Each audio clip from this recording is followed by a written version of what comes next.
Hey YouTube,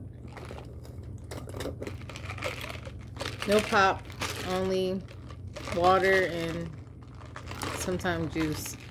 Anyways, this video is about what's your purpose in life. For a person like me, I've overcame so much stuff, like as much as I wanted to go to heaven, like now, and like since I was like 6 years old. I didn't know about, what would happen if you commit suicide. But anyways, like when you think about all you've went through and you know your purpose, but you don't know why God hasn't taken you home yet when there was numerous times it could have happened. You feel like something else got to be done before that happens. So I survived, almost committed suicide when I was 6 years old. Heard God's voice. I had an accident at 6. One of my eyes crossed, and I had to wait till I was 13 years old to get eye surgery. So I got bullied physically, mentally, emotionally, in school and outside of school. And then I was almost raped and killed in 2017 by a new guy friend, and I was going through a lot of things, depression, and something really bad happened to me by a family member. And then I dealt with domestic violence by an ex. And then when I was young, I had an uncle who got in trouble and got locked up for touching 2 cousins, like fingering them, and forgot what else he did. That same uncle, later on, when I got older, he was drunk one day, and they would visit, with his wife, which they got divorced. He used to put his hands on her. We found out later on by one of the children that they had. They had like 3 children. Anyways, he like pinned me down, my hands down. That day I was actually feeling confident, like a little bit about myself. Like I had a skirt on, and it doesn't matter like what you dress like. That should never happen. And thankfully everybody was gone that day. His wife, everybody was gone that day. I was kind of still like learning how to like be normal, because after what I went through as a kid, I didn't know how to be normal. I didn't know how to have many friends or to do much, or how to do my hair or clothes, what to wear. I had no confidence. I literally had nothing. After you've been bullied since a young kid, and it literally went into my adulthood life. So yeah. Anyways, if it wasn't for my sister coming back in for something that day or something, I don't know what would have happened. But he was holding me down really, really tight. And like I kept saying, get off of me, get off of me. He was laughing, and like I don't remember if he was like kissing my neck or whatnot. I can't remember. It was so long ago. But later on, I had that same incident with a family member who threw me under the bus.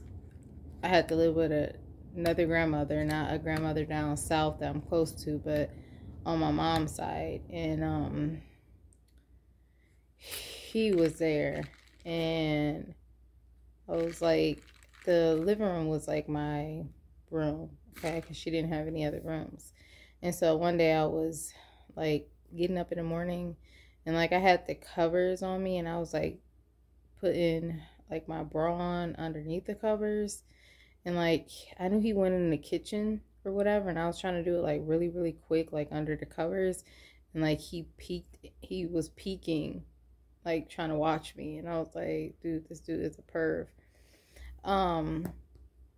And the last thing that I've dealt with was when I was a baby, my real father mentioned to my mom that he didn't want anything to do with me. He didn't want to take care of me. He didn't want to be in my life, because she decided to take my stepfather over him, like, choosing him over him or whatever. And so I never really had that real father figure in my life. I've had a stepfather who treated me right, and my other two sisters who had different fathers as well, whereas the two brothers had the same father.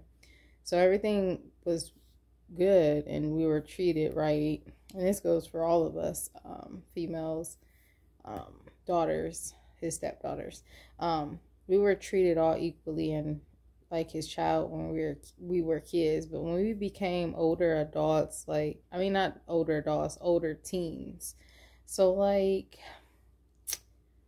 I would say like high school, things started to change and we were no longer treated like the sons. I guess 9 years on a bus caused me a lot of like germophobia, germophobic, and like having COVID caused anxiety, and almost been raped and killed, caused me anxiety. I'm gonna have to make a video about that incident. I have bad flashbacks, and unfortunately my ex would grab me one time just playing, the second time on accident, the first time he put his hands on me. It was on my sides and left marks, but I have like really bad side effects when anybody grabbed me by my freaking neck. He like picked me up, body slammed me on the bed, was choking me until I stopped screaming help. My eyes flashed my death, like being killed, flashed before my eyes. Like I knew right then and there I was about to die and be raped first, whatever.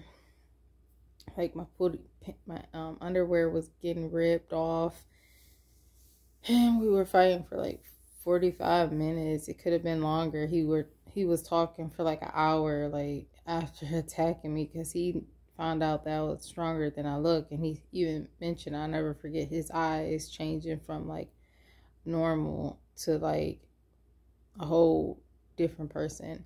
And we had went out 2 different times and we were just friends. It was one time where we did make out, but it wasn't nothing like, relationship wise or anything. I was a college student at the time. I got my unbelievable off. So anyways,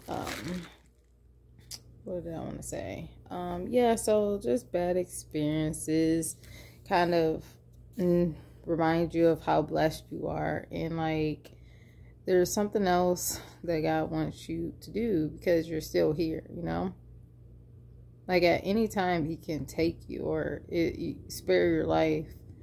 And I just, man, it makes me so emotional because I'm not supposed to be here numerous times, many times. So yeah, and yeah, I never imagined ever almost getting raped or killed when I would watch Lifetime movies. I was big on watching Lifetime movies. Like, why would you do that? You're not thinking.